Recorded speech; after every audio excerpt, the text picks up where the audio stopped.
Hey guys, this is Tara Macklin, hopping in here to discuss with you guys the things that I learned or the benefits that I received after going through an elimination protocol.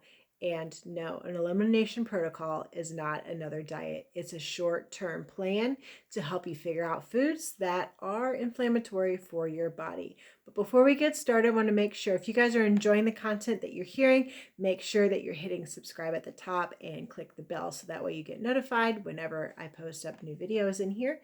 And I also am going to have some great information for us to connect and to interact. And if you're a PCOS woman, which if you are here today, you might find this video also helpful, make sure that you check out the group that's down below in the description of this video, and we can connect that way as well. So, and it gives me the opportunity to serve you in a way that I feel like many PCOS groups maybe don't necessarily do on social media, or at least not ones that I find anyways. So, but anyways, let's get started. I am a big supporter of elimination protocol because instead of just saying give up gluten, give up dairy, you get this opportunity to prove yourself that that's something that actually is inflammatory for your body, to instead of just taking the blanket advice.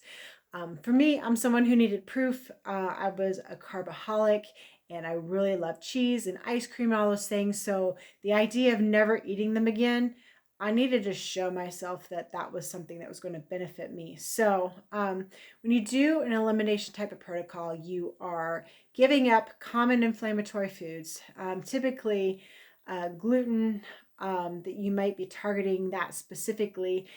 If you're an insulin resistant type of woman with my PCOS, that is something for me. Then you may actually give up like all grains for a period of time.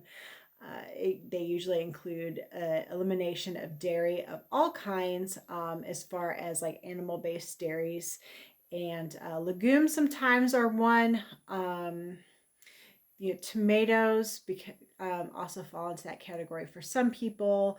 Potatoes sometimes are also another one. So it just kind of depends on the elimination protocol. There are a few out there, but elimination protocols have been around for a long time. 1920s is about when they kind of became a thing, and you don't necessarily hear about them a whole lot. A lot of people are talking about like keto and some different things like that. But I find this a handy tool because it's literally that. It's a tool. It's a short-term period of thing.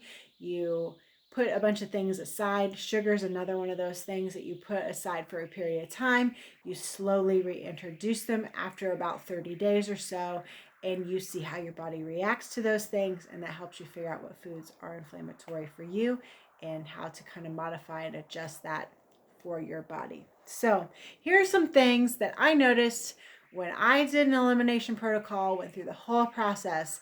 These are the benefits that I noticed. Everyone's results are different, but maybe we can compare notes. If you've done an elimination protocol of some type, let me know below in the comments what some of your results were, and if you had similar feelings. So the first one was I noticed I had less fatigue. So I am someone who would hit the afternoon and just be ready for a nap come 2:30, 3 o'clock. Kind of like when we overeat on Thanksgiving and you always want to take that like midday nap. Yeah, that was me every day of the week. Like my husband would just be floored by how much that I would nap. Like I napped so much. And in fact, I napped so much that that was a common thing for my parents to see, that my mom actually comments now how she notices I never take naps. So definitely a lot less fatigued, a lot more energy, especially at that crucial point in the day. So that's one thing I noticed. Point number two, so my digestion improved. And I guess I didn't realize I was having a digestion problem really. Like it was probably more after the fact. And I remember talking to my doctor and talking to him about, and I'm sorry, this might be a little TMI for some people, but getting like constipated diarrhea. And I didn't know it was a thing. And he kind of laughed and he was like, yeah, that's actually a thing. Well, it went away. So I wasn't ever taking medicines to help me work through those moments.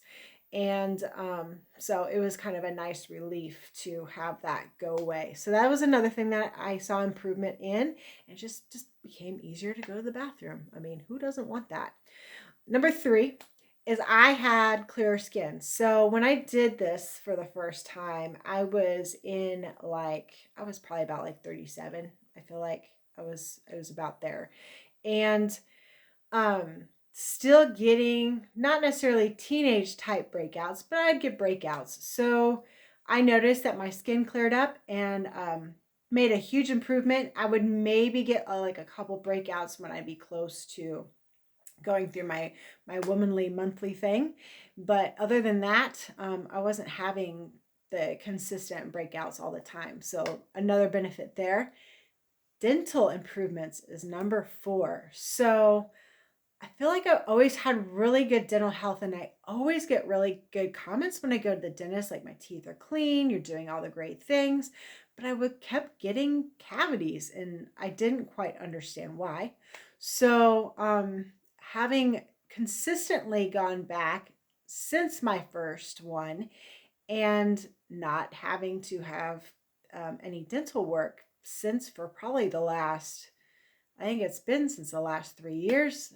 No, it's been longer than that. It's probably been like 4 years that I've had any kind of major dental work. And mind you, I've had a lot of major dental work. Like I have some fake teeth up here in this mouth. So seeing my dental improvements has been huge. And I always come out with, again, the great check from the dentist that they really appreciate the effort that I put into my dental work. So it's really nice to know that I'm not having to have more cavities taken care of. Let's see. Oh, point number 5. So body aches.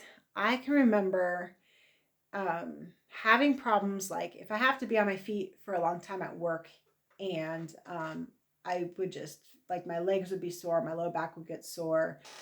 I'm someone who really works on like stretching and flexibility because, again, as an athletic trainer, I understand how important that is to stay flexible and stay mobile. And it would just be unexplained, like in my forearms. And I am someone who has to like tape and rip and do a lot of grip stuff. I'd get it up in my shoulders, and it would just kind of be over constant areas. Kind of like I guess describe it kind of more like a fibromyalgia, but I don't have an official diagnosis, but that's kind of the descriptor that I have there for the general body ache. So those went away, and I haven't had problems with them. I will notice if I have come across one of the things that I've found out that I've had to eventually eliminate from my overall eating style, then yeah, I will get those things back. Number 6 is I'm clearer of thought, which sometimes you might question that being in these videos. So if you think that I'm not clear of thought in here, you should have seen me before. I would really get scatterbrained and just kind of look all over the place. It was squirrels. I'm telling you, the squirrels were on the loose in these moments. So I'm much clearer of thought. I can respond a lot faster. So that's a really good thing. As an athletic trainer, I need to be quick on my feet and have to be quick of thought. I can't take all day to figure out something. So being clear of thought is very important. And the last thing that I noticed when I went through an elimination protocol is better sleep. And who does not want better sleep? Now, your body works to digest a lot at night. So if your body is like really disrupted with the foods that it's digesting and your body is super inflamed, the chances are you're not going to sleep well, especially if you have foods that are maybe a little bit spicier. You'll get maybe some indigestion or things like that. I wasn't having that problem necessarily, but you may see when you kind of take certain food groups out and they're not irritating your body, that you will also get better sleep too. So with that said, if these sound like benefits that you would like to see if they would happen in your life, I'm also going to refer you down below because I'm such a big fan of it that I have a program that I have written up that has been successful for me, in particular with my PCOS, that I found really handy. It's called Nourish and Thrive. So I'm going to drop some information for that below for you to reference. for yourself and see if it's something that you would be interested in trying out and see if it would serve you. So with that said, I hope you guys found this handy and helpful. And again, comment below if you've been through a type of protocol like this. Let me know what your results are, because not everyone's results are my results. So I will talk to you guys again soon.